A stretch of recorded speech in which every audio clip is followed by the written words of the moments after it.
What would you do if the people you sacrificed everything for turned their backs on you? For me, that question wasn't hypothetical, it was the moment my world unraveled. My name is Ethan Caldwell, and this is the story of how I poured my heart into rebuilding my in-laws' home, only to be cast out like a stranger. It started with the flood. The summer of 2024 brought a deluge to our small town in upstate New York, a merciless wall of water that tore through homes like paper.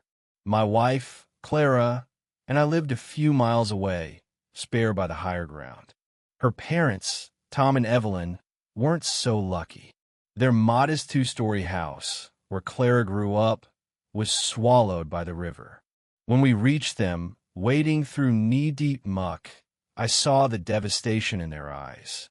Tom, a stoic retired mechanic, stared at the wreckage of his home, his hands trembling.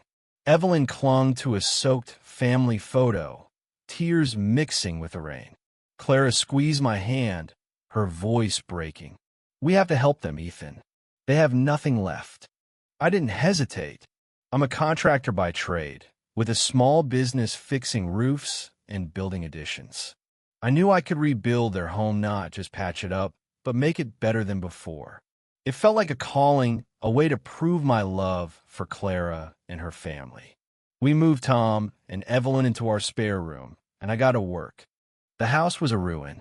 The foundation was cracked, the walls bloated with water, and the smell of mold clung to everything.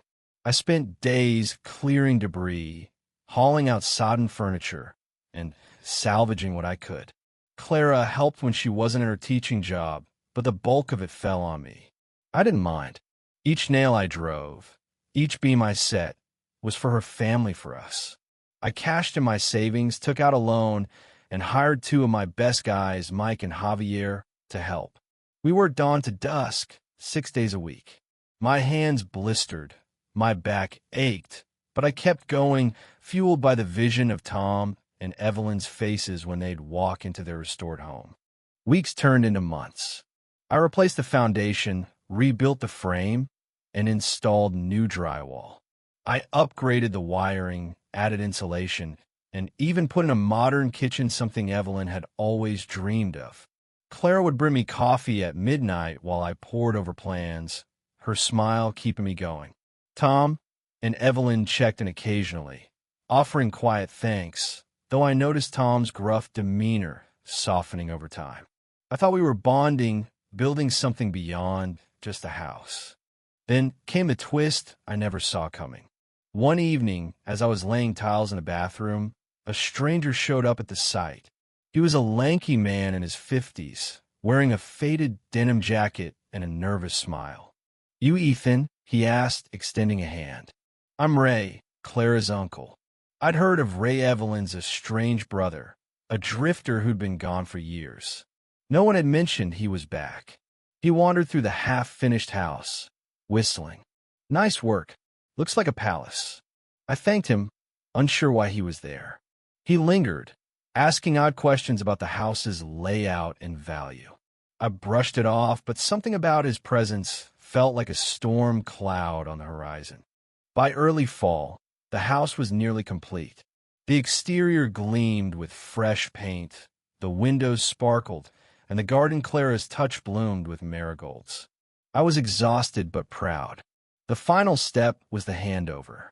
I planned a small ceremony, just the four of us, to give Tom and Evelyn the keys.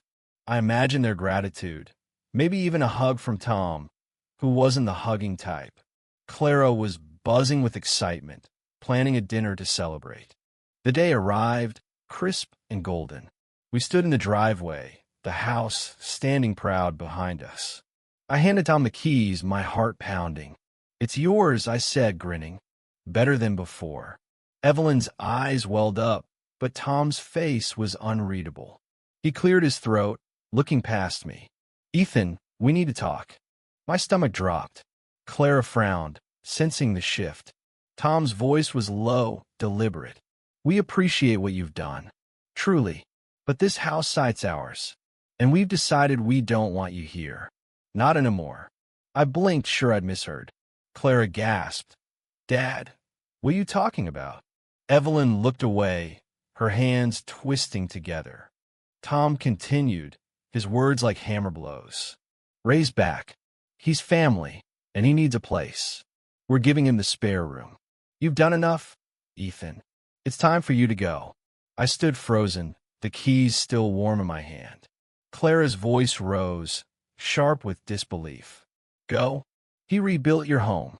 He gave up everything. But Tom's face was stone.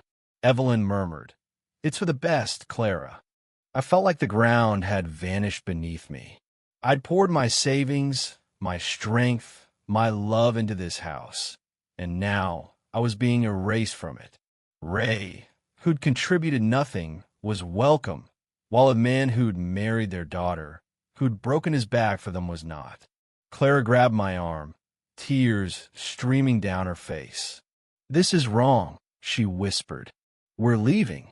We drove home in silence, the weight of betrayal crushing us. That night, Clara and I talked for hours.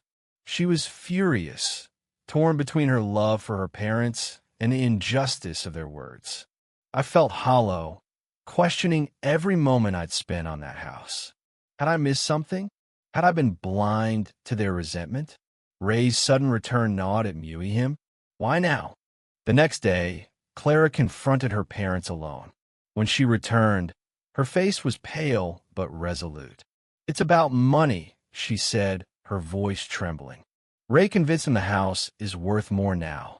They think they can sell it, split the profit with him. They see you as a liability. The truth stung worse than the rejection. My work, my sacrifice, had turned their home into a commodity. They'd chosen greed over gratitude. I could have fought back, demanded repayment for the loan, or exposed their betrayal to the town. But as I looked at Clara, her eyes red from crying, I knew revenge wouldn't heal us. Instead, we made a choice. We built something new, not a house, but a life. We sold our own home, paid off the loan, and moved to a small cabin in Vermont, far from the river's reach. It was modest, but it was ours. Every board I hammered, every wall I painted, felt like a reclamation of my dignity. Months later, I heard through a friend that Tom and Evelyn did sell the house. Ray took his cut and vanished again. They moved into a cheap apartment, the profit squandered. Clara hasn't spoken to them since. It hurts her, I know, but she's stronger than they ever gave her credit for. Looking back, I don't regret rebuilding that house. It taught me something vital. Love isn't owed, no matter how much you give. Sometimes, the people you die for won't even open their door for you.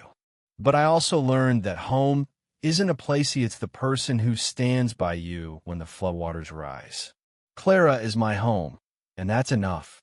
As I sit on our cabin porch, watching the sunset, I feel a quiet strength. The scars of betrayal fade, but the love I built with my hands, with my heart, endures. And that's a foundation no flood can destroy.